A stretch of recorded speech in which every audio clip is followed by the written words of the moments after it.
وعلى آله شهداء ما بعد. قال الله تعالى في الكلام القديم وفي الفرقان المجيد الرحمن صدق الله ومولانا العظيم.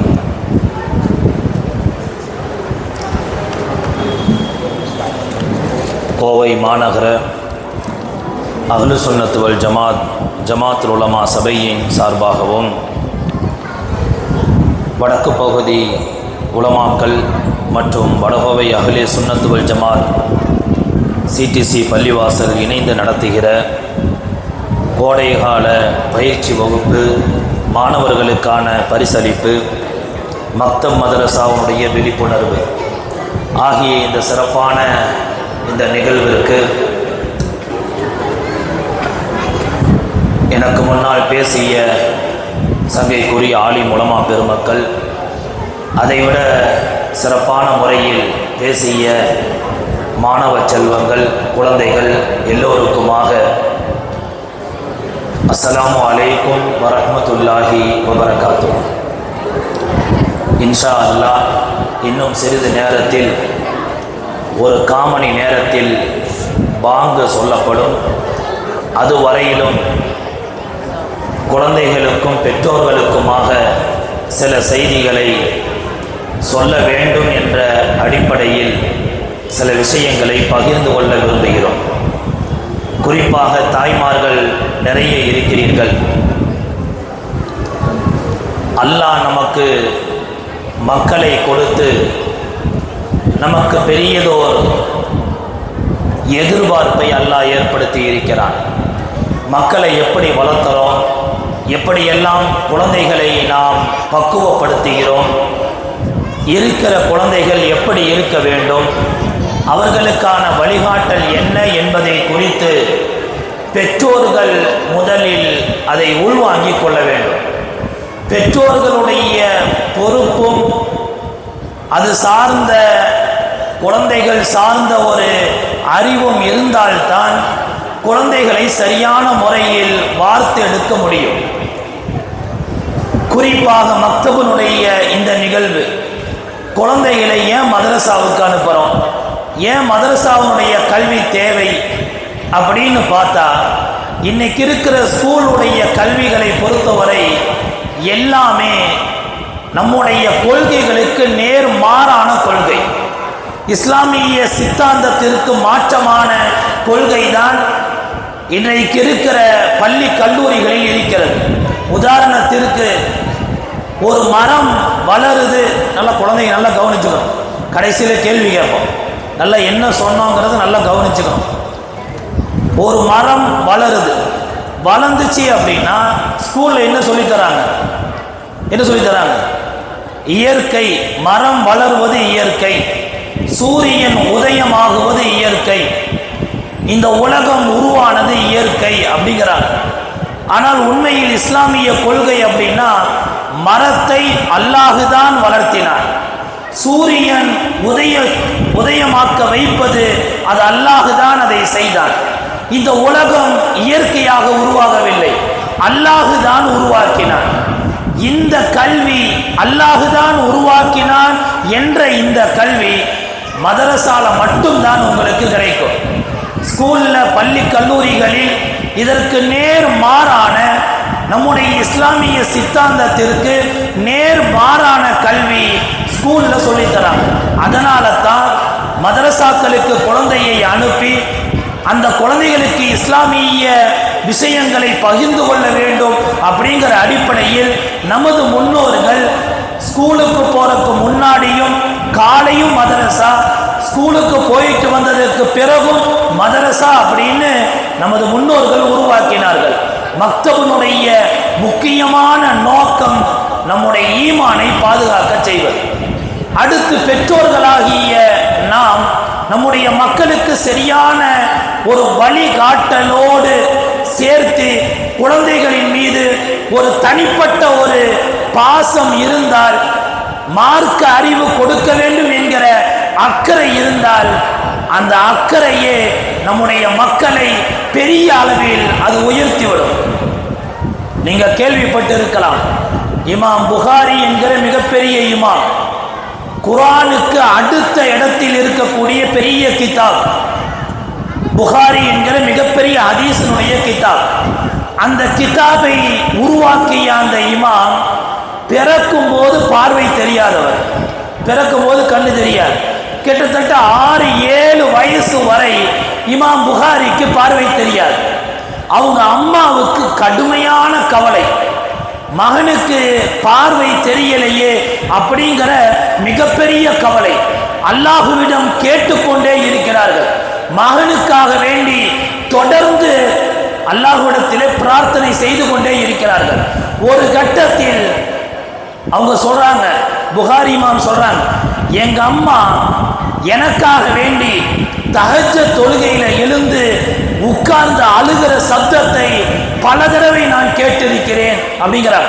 தஹஜ்ஜத் தொழுகை காலையில 3 மணி 4 மணிக்கு எந்திரிச்சு அவங்க அம்மா உட்கார்ந்து தொழுது தஹஜ்ஜத் தொழுதுட்டு முசல்லார் அல்லாஹுவிடத்திலே கையேந்தி அல்லாஹுவிடத்திலே உருக்கமாக கேட்கிற அந்த பிரார்த்தனை, அதனுடைய அழுகை சப்தத்தை மகன் புகாரி இமாம் கேட்டிருக்கிறார்.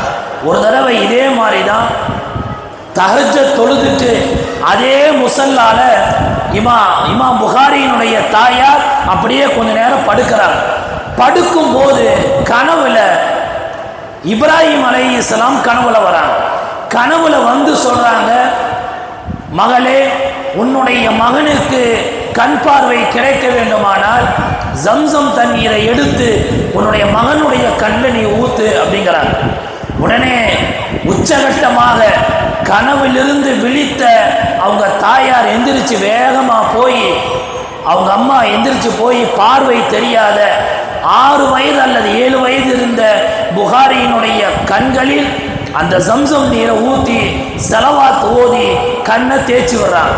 தேய்ச்சி விட்ட அதிசயம், அந்த தாயினுடைய உச்சகட்ட அந்த கவலை தான் அல்லாஹ் கனவின் வழியாக இமாம் புகாரியினுடைய தாயாருக்கு சொல்லி கொடுத்து 7 வயது இருந்த புகாரி இமாம் காலையில் எந்திரிச்சு பார்க்குறாங்க, அவங்களுக்கு பார்வை கிடைத்து விட்டது. பார்வை கிடைச்ச உடனேயே தன்னுடைய மகனிடத்திலே புகாரி இமாம் இடத்தில் தாயார் சொன்ன வார்த்தை, மகனே, அல்லாஹ் உனக்கு பெரிய கிஃப்டாக இந்த பார்வையை அல்லாஹ் தந்து விட்டார். இந்த பார்வையை வச்சு இந்த மார்க்கத்திற்கு நீ ஏதேனும் செய்ய வேண்டும், இந்த மார்க்கத்திற்காக வேண்டி உன்னை நீ தியாகம் செய்ய வேண்டும் அப்படின்னு சொன்னதனுடைய மிகப்பெரிய ஒரு எதிர்பார்ப்பு தான், அதனுடைய மிகப்பெரிய விளைவு தான் இன்றைக்கு இருக்கிற புகாரி என்கிற மிகப்பெரிய கிரந்தம். ஹதீஸ் கிதாபுகள்ல ஆக உயர்ந்த முதல் இடத்தில் இருக்கிற கிதாப் புகாரி கிதாப். அதை உருவாக்கியவர் இமாம் புகாரி. அவர்களுடைய தாயாருடைய துவா தான் அந்த மக்களை பெரிய ஆலிம்களாக ஆக்கியிருக்கிறது. அப்ப தாயார், பெற்றோர்கள் மக்களுக்கு நல்ல வழிகாட்டலையும் அவர்களின் மீது அக்கறையும் இருந்தால் கண்டிப்பாக மக்களுடைய வாழ்வு சிறப்பானதாக இருக்கும். உண்மையில் எனக்கு பேசுறதுக்கு முன்னாடி நிறைய மக்கள் வந்து ஒவ்வொரு பயான் சொல்வதும், அதே போல கிராத் ஓதுவதும், அதே போல கேள்வி பதில், அதில் 350 கேள்வி பதில் அப்படின்னு சொன்னப்போ ஆச்சரியமாக இருக்கு. உஸ்தாதுமார்களிடம் பெற்றோர்கள் சரியாக ஒப்படைத்தால் அந்த உஸ்தாதுமார்கள், ஆர்வமுள்ள ஆலிம்கள், ஆர்வம் இருக்கிற உஸ்தாதுமார்கள் மக்களை சரியான வழிகளில் அவர்கள் கொண்டு செல்வார்கள். அதற்கான ஒரு அழகான எடுத்துக்காட்டு தான் 350 கேள்வி பதில். இஸ்லாமிய கேள்வி பதில் 350. காரணம், ரசூலுல்லாஹி ஸல்லல்லாஹு அலைஹி வஸல்லம் அவர்களை பற்றி ஏதேனும் நம்மிடத்திலே கேட்டால் சரியான பதில் இருக்காது. ஏன்னா அதை பற்றி நிறைய பேர் படிக்கிறது இல்லை.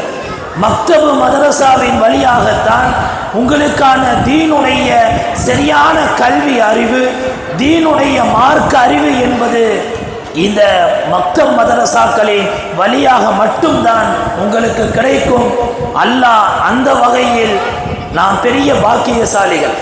சிறந்த ஆலிம்களிடத்தில், உஸ்தாதுமார்களிடத்தில் படிக்கிற பாக்கியத்தை நீங்கள் எல்லாம் பெற்றிருக்கிறீர்கள். இன்னும் உங்களை மேம்படுத்தி கொள்ள வேண்டும். குழந்தைகள் நல்லா இன்னும் மதரசாக்களுக்கு ஆர்வத்தோடு வர வேண்டும். நமக்கு அல்லாஹ் கொடுத்த பெரிய கிஃப்ட் என்ன அப்படின்னா இஸ்லாம் என்கிற மிகப்பெரிய ஒரு பொக்கிஷம். அதை சரியாக பயன்படுத்தினால் நம்முடைய வாழ்வில் நாம் நிறைய உயர்ந்த அந்தஸ்துகளை, சந்தோஷமான வாழ்வுகளை, கட்டுப்பாடுகள் நிறைய இருந்தாலும் நிம்மதியான இந்த துன்யா மறுமையினுடைய பெரிய வெற்றியினுடைய வாழ்வை நம்மால் வாழ முடியும். நாயகம் ஸல்லல்லாஹு அலைஹி வஸல்லம் பெற்றோர்களை பார்த்து சொன்ன செய்தி, மா நஹல வாலிதுன் வலதன் மின் நஹல அஃதல மின் நஹலின் அதபின் ஹஸனின். ஒரு பெற்றோர் தன்னுடைய மக்களுக்கு கொடுக்கிற அன்பளிப்புகளிலேயே ஆக சிறந்த அன்பளிப்பு அழகான நற்குணங்களை குழந்தைகளுக்கு சொல்லிக் கொடுக்க வேண்டும்.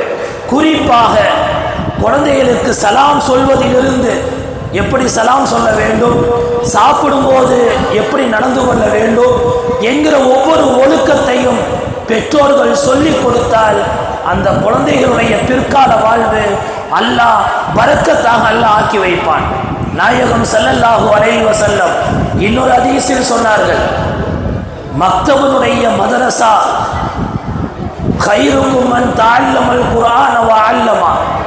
உங்களில் யார் மிக சிறந்தவர்கள் என்று சொன்னால், யார் மார்க்க கல்வியை கற்று அதை பிறருக்கு கற்றுக் கொடுப்பாரோ அவர்தான் உங்களில் மிக சிறந்தவர்கள். தாய்மார்கள் நிறைய வந்திருக்கிறீர்கள்.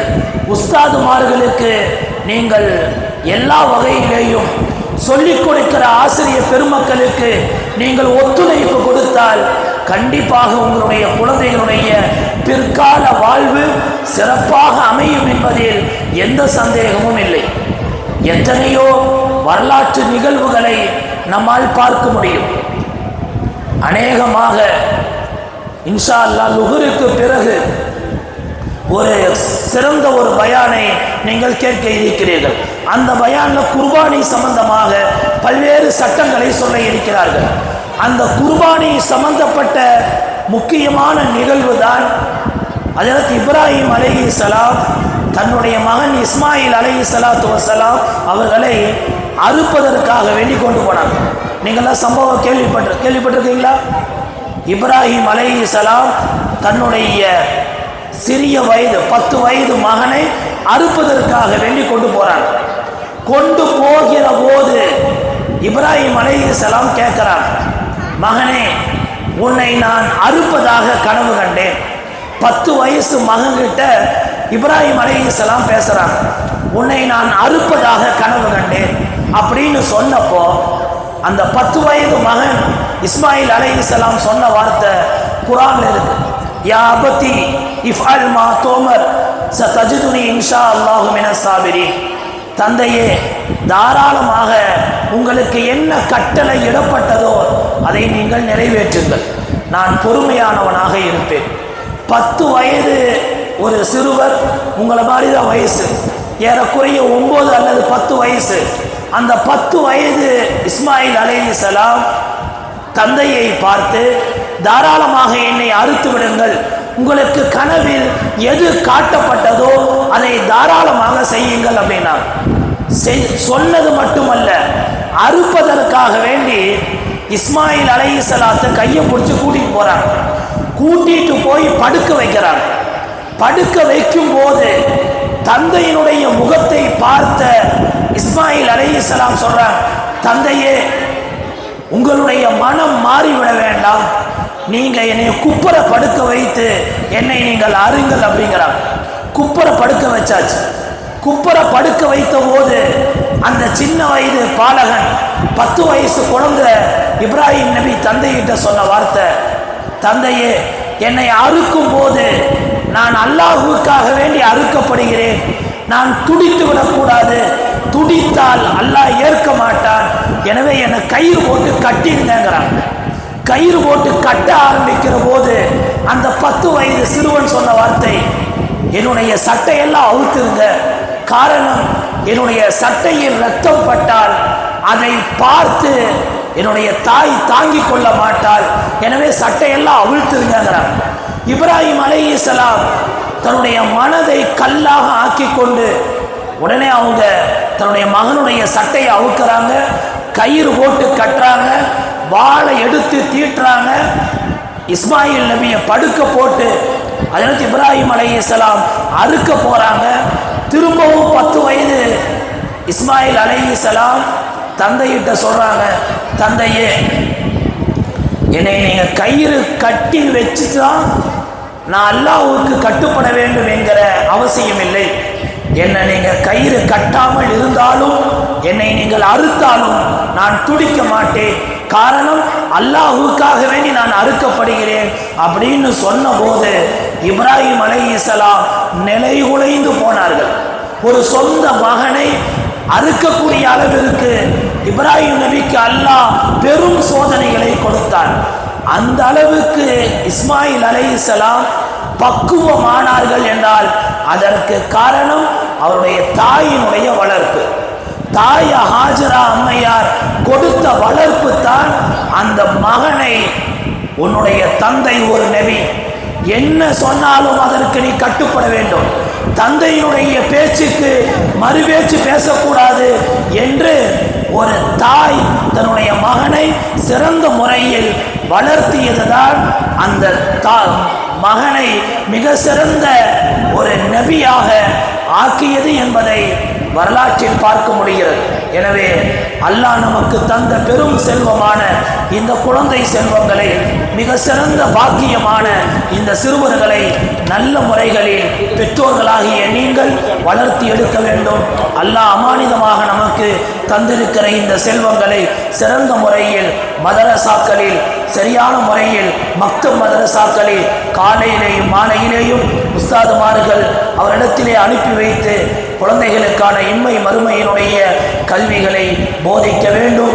அதற்காக வேண்டி சிறப்பான முறையில் ஏற்பாடு செய்யப்பட்டிருக்கிற இந்த மஜ்லிஸை அல்லாஹ் கபூல் செய்து அருள் புரிவானாக. சிறப்பான முறையில் இதற்காக வேண்டி யார் யாரெல்லாம் ஒத்துழைப்புகளை தந்தார்களோ, யார் யாரெல்லாம் பெரும் வகையில் இதற்கு ஏற்பாடுகளை செய்தார்களோ, அத்துணை பேர்களுக்கும் அல்லாஹ் உயர்ந்த நற்கூலிகளை அல்லாஹ் வழங்கி அருள் புரிவானாக.